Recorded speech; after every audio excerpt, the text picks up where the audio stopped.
The smoke had been gone for 9 days when Verbena Stell first laid her bare hand flat against the iron, and the iron was still warm, not from the fire. The fire had died in a single night and taken the rest of the building with it, the clapboard walls, and the pine counter, and the tin ceiling that fell in sheets. The warmth came from the sun on black metal, the way a stove holds heat long after the coals go gray, and she stood in the roofless ruin of a frontier bank with her palm pressed to a vault that 200 people had decided was a tomb. The door had not opened. That was the thing that had brought her across the territory. The whole town of Quartz Fall, Arizona Territory, in the autumn of 1888, agreed on one fact above all others. The fire had burned everything the bank owned, and the vault, the only thing worth owning, had not been opened since the night the flames took the roof. She had paid $1 for the lot. $1 silver, set down on a notary's table, in front of men who laughed at her for it. Let her stand there a moment, her hand on the warm iron, before the story pulls back to show how she came to be the only soul in 300 miles who looked at a sealed vault in a burned bank and saw not a grave, but a question. Because the question was the whole of it. The fire had answered everything except the one thing that mattered, and the men who set the price at $1 had been certain there was nothing left to answer. Verbena was 29 years old that autumn, and she had come into the territory the way others leave it, with very little and no one waiting. She was slight, not quite 5 feet 5 inches, with the kind of shoulders that looked narrow until she set them to a task and you saw the cord of muscle a life of fine heavy work had laid down. Her hands were the hands of a tradeswoman. The pads of the fingers shined smooth, and the nails kept short and square, and she wore a cream floral pioneer dress gone soft at the elbows, and a vivid red shawl that her mother had knitted before her mother died. She kept a small brown leather satchel at her hip, and inside it she carried tools that no other woman in Quartz Fall owned and few men understood. She was a locksmith. More than that, she was a vault hand, trained to the cold, patient trade of opening iron without breaking it, and she had learned it from a man named Eustace Calder, who was dead. Calder had been a safe man in the old, honest sense, the man a bank sent for when a clerk lost the combination, or a fire warped a door, or a dead cashier carried the only number in his head into the ground. He had taken Verbena on when she was 16 and orphaned, because she could thread a needle in poor light, and because, he said, the trade was not strength but attention, and women were taught attention from the cradle while men were taught to force things. He had been wrong about a great many matters in his life, drink among them, but he had been right about that, and he had spent 11 years teaching her to listen to metal. The whole of the wheel pack is talking to you, he used to say, and you have spent your life being told to be quiet, so you already know how to hear someone who whispers. She had buried him 2 years back under a juniper outside Prescott, and she had kept his tools oiled, and she had gone on alone. What had brought her to Quartz Fall was not the fire. She had not heard of the fire.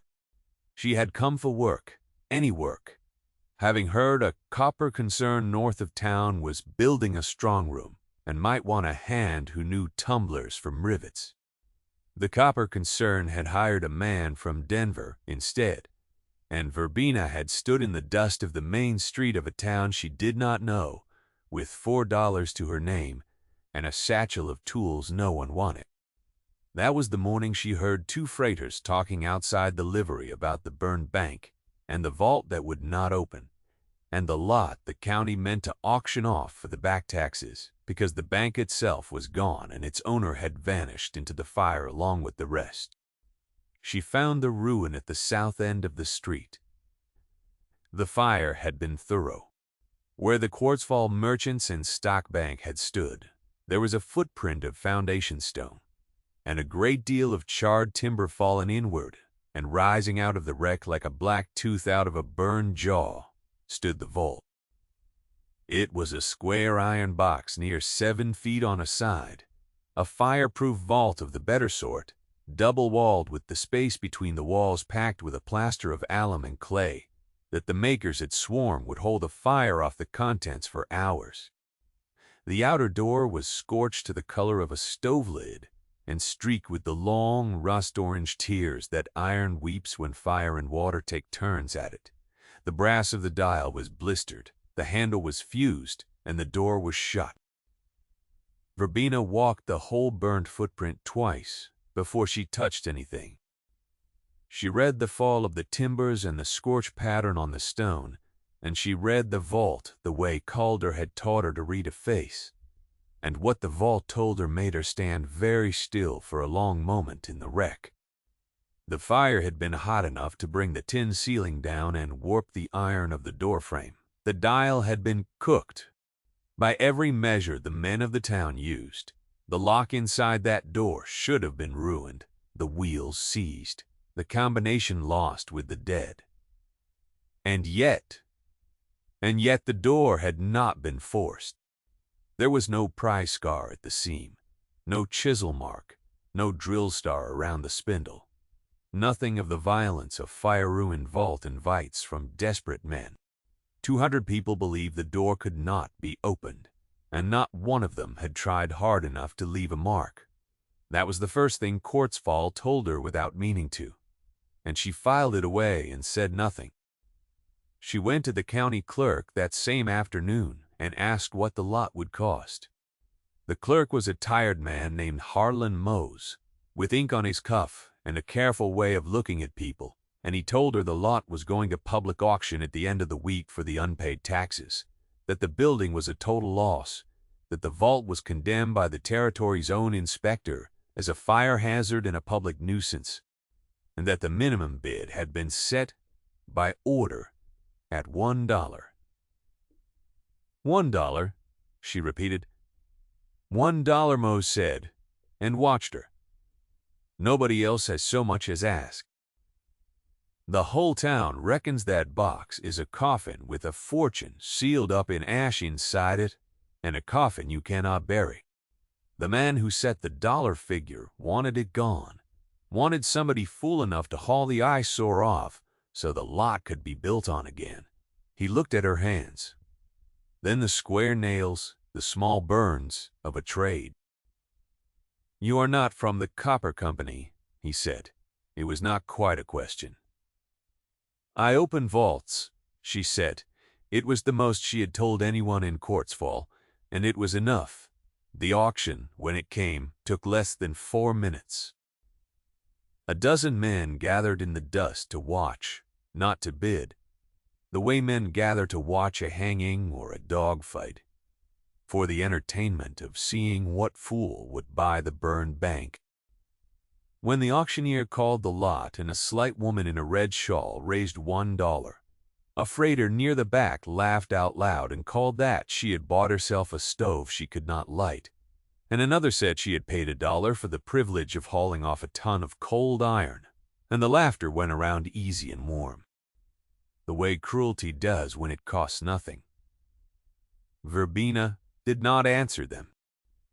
She set the silver dollar on the notary's table, took the paper that made her the owner of a footprint of foundation stone and a condemned vault, folded it once, and put it in her satchel beside her tools.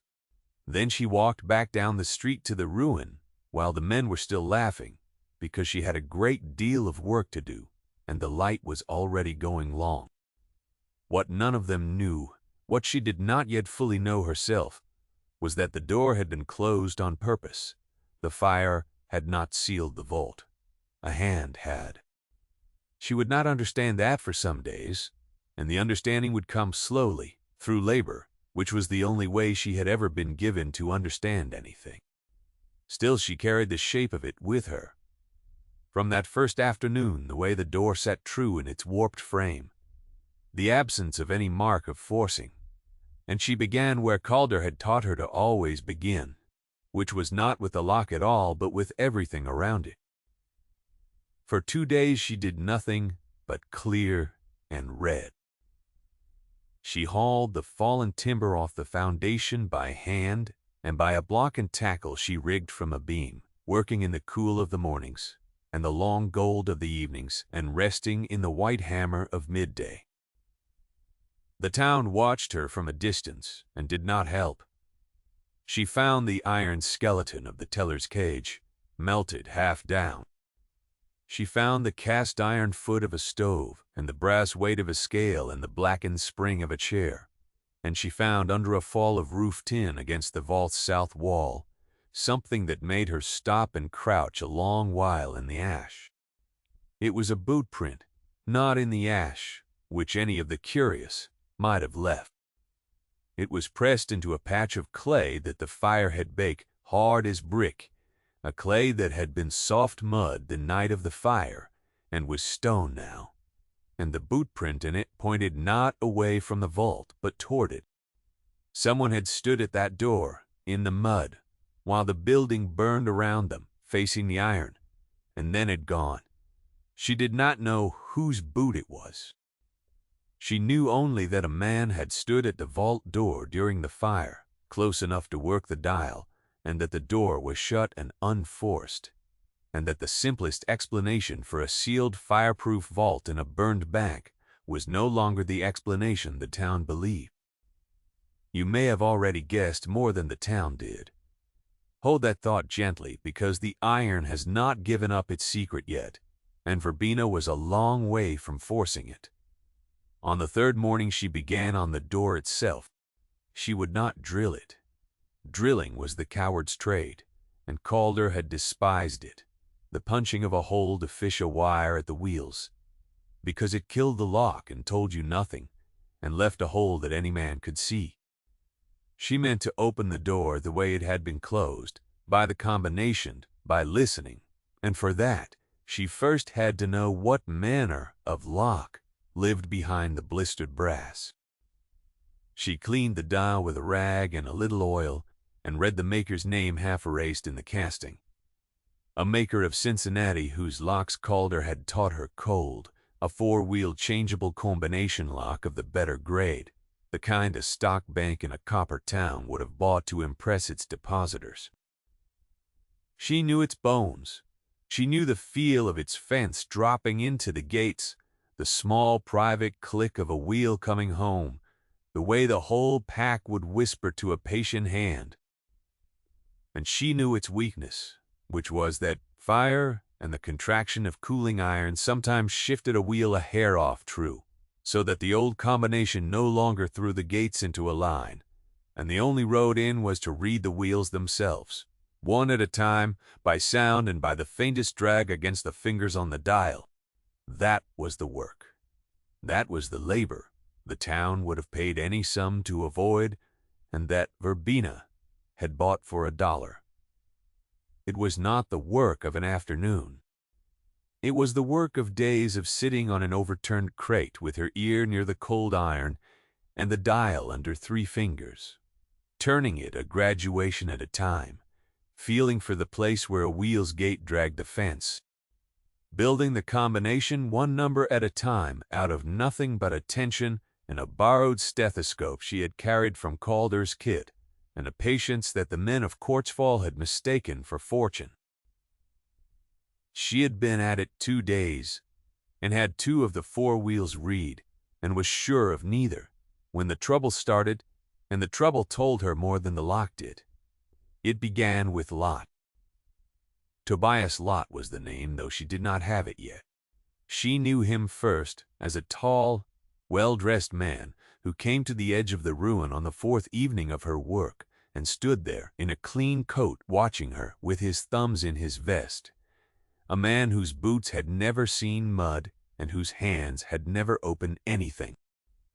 He asked her pleasantly how she found the work. She said it went slow.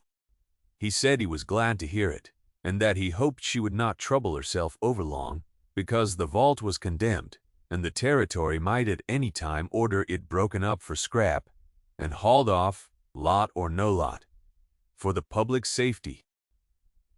He said it the way a man says a kindness, and it was a threat and Verbena heard the threat under it the way she heard a wheel drag under the dial. She thanked him for his concern, touched his hat and left, and she watched him walk back up the street to a fine house at the north end, and she went to find Mose at the clerk's office before it closed. "Who is the man in the gray coat?" she asked. "Who told me my vault might be hauled off for scrap?" Mose set down his pen. "That," he said, "is Tobias Lott. He was the president of the bank that burned. He owned the most of it, and he ran the rest of it, and the night it burned he was the last man inside, by his own telling, and the only man who got out. He has spent the month since assuring everyone the vault is a loss, a sealed ruin, nothing inside but ash and slag. He has petitioned the territory twice to have it condemned and broken." The clerk looked at her steadily. "He is a respected man here.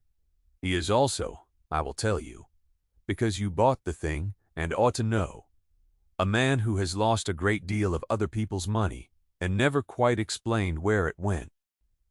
That was the second thing the town gave her. And it changed the shape of everything. The president of a burned bank, the last man inside, the only man out, who wanted above all things for the only unburned object in the wreck to be broken up unopened. A man who had stood, perhaps, at a vault door in the mud while the building burned and worked the dial and walked away. Verbena did not say any of this to Mose. She thanked him, and she walked back to the ruin in the dark, and she sat a long while in the cooling dark with her hand on the warm iron, and she understood that she was no longer opening a vault. She was opening a question that a man of standing had paid a building to bury, and that he would pay a great deal more to keep buried. She slept that night in a tent she had pitched on her own lot beside the vault, because she did not trust it to be there in the morning. She was right not to. It was the smell that woke her, near 3 by the moon, coal oil, sharp and wrong in the cold air, and she came out of the tent in her shawl to find a man crouched at the base of the vault with a can and an unlit torch in his hand and a heap of dry brush already piled against the south wall where the door was. He was not a Quartzfall man. He had the look of a man hired for one night's work and paid to forget it. When the light of her lantern fell on him, he came up fast, and for one breath the two of them stood in the dark, the woman in the red shawl and the man with the oil. And Verbena did the only thing the moment allowed, which was to be utterly and visibly unafraid. She told him in a level voice that the vault was condemned territory property, and that the clerk knew she slept beside it, and that a man caught firing public property a second time would not be hauled before a sleepy deputy, but before the territorial court at the county seat, and that arson of a public building carried years. None of it was certain. All of it was said with the flat certainty Calder used to face down a bankboard, and the man weighed the slight woman and the lantern and the word arson, and he dropped the can and went over the foundation stone and into the dark, and did not come back. In the morning she found the brush still piled, and the oil can where he had dropped it, and, on the can, stamped in the metal, the mark of a freight outfit that ran out of the north end of town. Lott's end. She did not go to the law. The law in Quartzfall was a deputy, who answered, in the end, to the respectable men of the town, and Lott was the most respectable of them. She did a colder thing. She took the oil can and the heap of brush, and she left them exactly where they lay, untouched, a record in coal oil of what a respected man had tried to do. And she went on with her work in the daylight where the whole street could see her, and she let it be known through Mose, who could be trusted to let things be known, that someone had tried to fire her vault in the night and failed, and that she had a witness, which was the can. The town, which loved a scandal more than it loved Lott, began to watch the vault for a different reason. And Lott, who could not now have it quietly broken up without every soul in Courtsville wondering aloud what a man so eager to destroy a thing was so afraid it held, was forced into the open, where he made his next move, which was paper. Within the week, a notice came from the clerk's office, served on her by an apologetic Mose. Tobias Lott had filed a claim against the lot. He asserted that the vault and its contents remained the lawful property of the bank's estate, of which he was the executor, the public auction having conveyed only the land and the wreckage upon it, not the iron strongbox, which was, he argued, bank property held in trust and not a fixture of the lot. It was clever. It was the kind of clever a desperate man buys from a good lawyer. If it held, Verbena would own a footprint of stone and $1's worth of ash, and Lott would own the vault, and the vault would be broken up at his order behind the high fence of the bank estate, where no one would ever see what fell out of it. She read the paper twice, then she folded it into her satchel beside the deed and her tools, and she went back to the dial because the answer to the paper was not more paper. The answer to the paper was inside the iron, and the only road to it was the slow one, and she had perhaps days before a territorial judge rode the circuit through Courtsville and ruled on a claim that a respected estate executor had filed against a vagrant locksmith who had paid $1 for a coffin. She had read 2 wheels. She needed 4. She needed the door open, and she needed what was behind it to be the kind of truth that did not need a lawyer. Here the labor closes in, and the days run together the way they do when a body bends to one task. She rose before the light and worked the dial until her fingers lost their feeling in the cold, and she warmed them in her armpits and worked again. She read the 3rd wheel on the 6th day, a wheel whose gait dragged a full 2 graduations off where the old combination would have put it, the fire's fingerprint, the cooling iron's small, cruel shift, exactly the thing Calder had warned her of and the thing the town's certainty had never accounted for. The door had not been sealed by fire. The fire had only moved the numbers, and a hand that knew the old combination could have closed it before the heat came up, and then the heat had jammed the old numbers out of true, so that no later hand, trying the remembered combination, could ever throw the gates again. That was why the door would not open to the men who knew the bank. They were trying a combination the fire had quietly broken. Only a hand that read the wheels fresh, that did not trust the old number, could find the new line. There were perhaps 3 such hands in the whole territory, and one of them was dead under a juniper near Prescott, and one of them was in Denver, and one of them was sitting on a crate in a burned bank with her ear against the iron. In the 7th evening, she read the 4th wheel. She did not open the door at once. She sat back on the crate and let her hands shake themselves still, because they were shaking, not from fear, but from the long, fine strain of 7 days of attention, and she watched the last light go red over the ruin, and she thought of Calder, who would have wanted to be here, who had taught her the whole of this, and then gone into the ground without ever opening the one vault that mattered. She thought of the man with the oil. She thought of the boot print in the baked clay pointing in.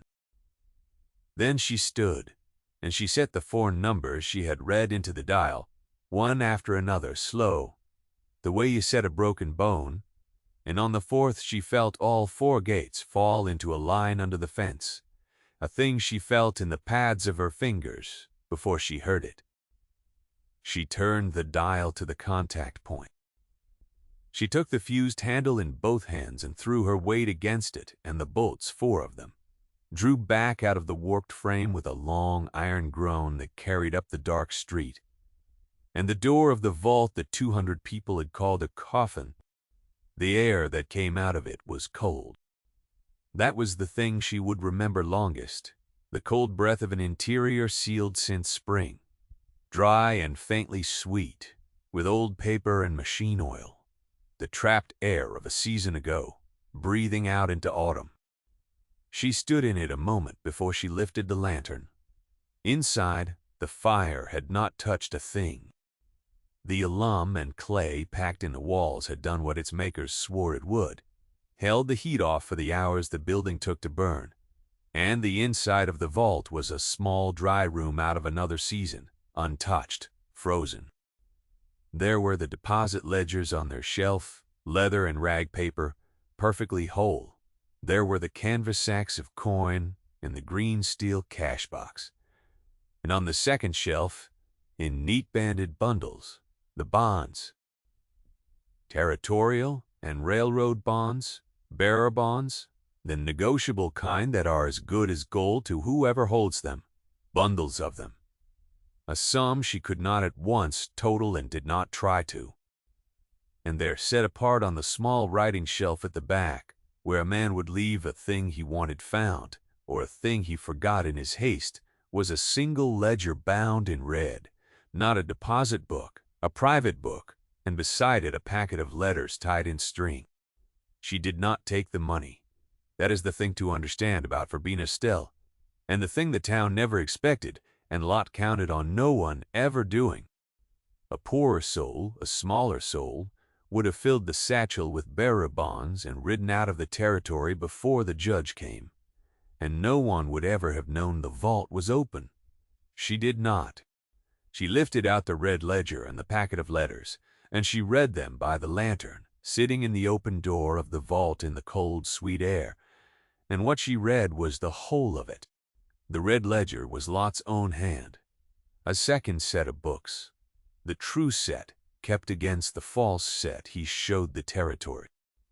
It recorded, year on year, the depositor's money he had drawn out and never returned, the accounts of dead men he had emptied, the widow's deposits he had lent to himself, the names and the sums, written plain because he had never imagined another hand would read them, and the letters told the end of it.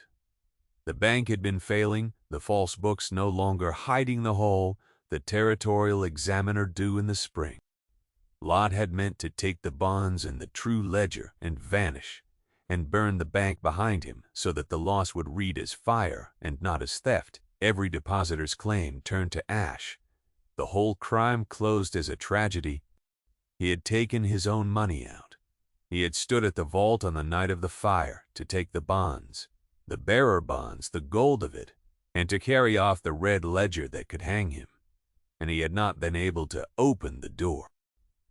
She understood it, then sitting in the cold breath of the vault, and it was almost funny, and Calder would have laughed his dry laugh. Lot had set the fire first, to be sure of it. Brush and oil against the walls the way his hired man had tried to do to her, and the fire had come up faster than he reckoned, and the heat had reached the iron and the wheels had shifted that small fatal hair off true. And when he ran back to the dial to spin the combination he knew by heart and pull out the fortune that would carry him clean, the door would not open. His own fire had locked his own crime inside his own vault. He had stood at the door in the mud, working the numbers that no longer worked while the roof came down, until he had to run or burn, and he ran and left the bonds and the red ledger and the truth sealed in the one fireproof box in Courtsville. And then he had spent the months since trying with paper and oil and respectability to break the box open in private and burn what he had failed to burn the first time. He had not feared the vault was empty. He had feared every single day that someone would open it. You have waited for this, with her, in the cold air, and you have earned the rest the way she earned the door. She did not ride out in the night, though the bonds alone would have carried her anywhere. She closed the vault again. She set the 4 numbers, and threw the bolts, and spun the dial, and she took with her only the red ledger and the packet of letters wrapped in her shawl, and she slept on her crate in the open door of her tent with the books under her head. And in the morning, she did not go to the deputy, who answered to Lot. She went to the clerk, who kept the records, and she laid the red ledger open on his ink-stained desk, and let him read it himself, name by name, the dead emptied and the widow's lent out, in Lot's own hand. Mose read a long while. When he looked up, his careful face had gone hard in a way she had not seen. "There is a depositor on the first page," he said quietly. "A woman named Sabra Vo. She put her dead husband's whole estate in this bank, and the bank told her it burned with the rest. She takes in laundry now at the wash house behind the livery." He set his finger on the line on the sum, which was not small. "This is her money." He looked at the bundles of names. "This is all of theirs." The judge came through Courtsville 4 days later on the circuit, and the hearing on Tobias Lot's claim against the lot was held in the front room of the hotel, because the courthouse had been the bank. Lot came in his gray coat with his good lawyer, certain, expansive, a respected man, reclaiming bank property from a vagrant who had blundered into $1's worth of ash. His lawyer argued the fixture and the trust in the estate clever paper, and the judge listened. Then Verbena Stell was called, and she did not argue paper. She told the court, plainly, in few words, that she had opened the vault, that it was not ash inside, that the fire had moved the lock, and that she had read the wheels and opened the door the way it had been closed, and that everything the bank had told its depositors was lost was sitting whole and cold in an iron box on her lot. She did not raise her voice. She set the red ledger on the judge's table, opened to the first page, to the name of Sabra Vo, and the sum beside it. And she set the packet of letters beside it, and she said only that the book was in the hand of the man across the room, and that the court could compare it to any paper he had ever signed, and that the letters said in his own words why the bank had burned. The room went very still. Lot came up out of his chair, and his good lawyer put a hand on his arm, too late, because the thing a guilty man cannot help is the first move, and Lot's first move was to reach for the red ledger, to take it off the table, and a reaching hand in a still courtroom is its own confession. The judge had the book before Lot's fingers closed on it. He read the first page. He read the second. He turned to the letters. And the room watched a respected man of Courtsville understand, all at once and far too late, that the one thing he had spent a building and a fortune, and the whole of his cleverness to keep sealed, had been read aloud in his own town by a woman he had paid $1 to haul away. Here the niche would let her gloat, and she did not. She had nothing to say to him. She had said it all to the judge in plain words, and the words were the iron, and they did not need her anger to carry them. We may enter Lot's thinking once, here briefly, at the end, because the loop wants closing. What went through him as the judge read was not the fear of the years he would serve, though he would serve them. It was a smaller and more exact thing. It was the memory of the dial under his hand on the night of the fire, the numbers he knew by heart not throwing the gates, the door not opening, and the certainty he had carried every day since that the box could not be opened by anyone, because if he who knew the combination could not open it, then surely no one could. He had built his whole second crime on that certainty. He had never once reckoned with the one fact that undid him, which was that there was a kind of hand that did not need the combination, that read the wheels themselves, and that such a hand had paid $1 for his coffin, and sat down with it and listened. The territory took the vault as evidence, and then, the claim having collapsed under the weight of the red ledger, restored it and its lawful contents to the depositors of the Courtsville Merchants and Stock Bank, account by account, name by name. Out of the bonds and the coin, the fire had failed to burn. It was not a quick thing. The law is never quick. The money was there, all the same, whole and cold and counted, because a vault had held it through a fire and a woman had opened the vault without breaking it, and there was no arguing with iron and a true ledger the way there is with paper. Sabra Vo got back her dead husband's estate, the laundry woman behind the livery, and she came to find Verbena where she was packing her satchel on the lot to go north toward the copper concern that had hired the Denver man, work being work and $1's vault not being a living. Sabra did not make a speech. She was not a speech-making woman. She stood in the red autumn light by the open vault with her chapped hands folded, and she said only that she had been told for half a year that her money had burned, and that she had believed it the way you believe a thing a whole town tells you, and that she had stopped somewhere in that half year, believing she would ever be told the truth about anything again.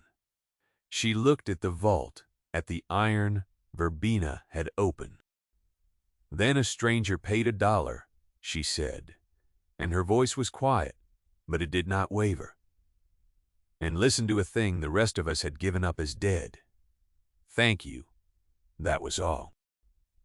She put out her rough hand, and Verbena took it, 2 tradeswomen's hands, and that was the whole of the thanks, and it was enough.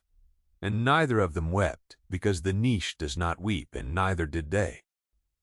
The men who had laughed at the auction did not come to apologize, and Verbena did not wait for them to. A few of them came round to the lot in the days after, on one pretext or another, to stand and look at the open vault and say little. And that was their apology, such as it was, the small and limited coming round of people who had been wrong in public and could not quite say so. One of the freighters, the one who had called her a stove she could not light, left a wedge of cornbread on her crate one morning wrapped in a cloth, and did not say who it was from, and she ate it, and that was the closest Quartzfall came to saying it was sorry, and from Quartzfall it was a great deal. She did not stay. There was nothing in Quartzfall for a vault hand once the vault was open, and she had never been a woman to live in a place for the memory of a thing she had done there. She took the $1 back, oddly the territory returning her purchase price when it took the lot to settle the depositors, the single silver dollar she had set down to such laughter, and she carried it north in her satchel beside Calder's tools, not as a profit, because there was none, but because it had bought the only thing she had ever wanted, which was the chance to open a thing everyone else had given up. Years later, this is the part that lasts. A man passing through the copper country north of Quartzfall, looking to have a strong room door, read after his foreman died, with the numbers in his head, asked around for the woman who was said to be the best vault hand in the territory, and was sent to a small shop where a woman near 40 kept locks and safes and taught the trade to a girl she had taken on an orphan, the way she had once been taken on. He found her at a bench with a 4-wheel lock open in a vise, and the girl beside her with her ear to it, and on the shelf above the bench where another tradesman might keep a memento of his best work, there sat a single tarnished silver dollar, and beside it, kept for no reason, the man could see a small iron handle scorched the color of a stove lid, sawn off some larger thing and worn smooth where a thumb had rubbed it. He asked her about the dollar. She said it had bought a burned bank once. He asked her what she had found inside.